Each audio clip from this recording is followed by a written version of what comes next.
రానున్న ఎన్నికలకు సంబంధించి ప్రధాన ప్రతిపక్షం టీడీపీ అభ్యర్థుల జాబితాలో కొన్ని మార్పులు చేర్పులు చోటు చేసుకునే అవకాశం కనిపిస్తోంది.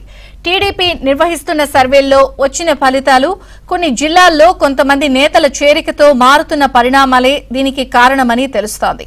విజయవాడకు సమీపంలోని ఒక నియోజకవర్గంలో టీడీపీ మాజీ ఎమ్మెల్యేకి ఈసారి కూడా టికెట్ ఇవ్వాలని అనుకున్నారు.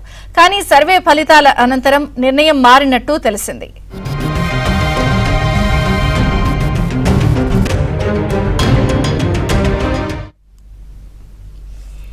నెల్లూరు జిల్లాలో వైసీపీ రాజ్యసభ సభ్యుడు వేమిరెడ్డి ప్రభాకర్ రెడ్డి టీడీపీలో చేరడంతో అక్కడ కనీసం 2 చోట్ల అభ్యర్థులు మారే అవకాశం ఉంది. అదేవిధంగా సర్వేపల్లి, ఆత్మకూరు, కోవూరులోనూ మార్పులు జరుగుతాయని తెలిసింది. కందుకూరు, మైలవరం సిట్టింగ్ వైసీపీ ఎమ్మెల్యేలు మానుగంట మహీధర్ రెడ్డి, వసంత కృష్ణప్రసాద్ పేర్లు తాజాగా టీడీపీ పరిశీలనలోకి వచ్చాయి.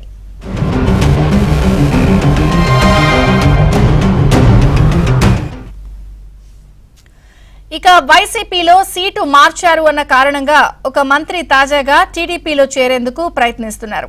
ఆ మంత్రి కోరుతున్న నియోజకవర్గంలో టీడీపీ అభ్యర్థి ఇంకా ఖరారు కాలేదు. దీంతో ఆ సీటు ఇచ్చినా పర్వాలేదని, లేదా తన పాత నియోజకవర్గమైన ఓకే అంటూ ఆ మంత్రి వర్తమానం పంపినట్టు తెలిసింది. ఈ విషయంపైన పార్టీ పరిశీలన చేస్తోంది.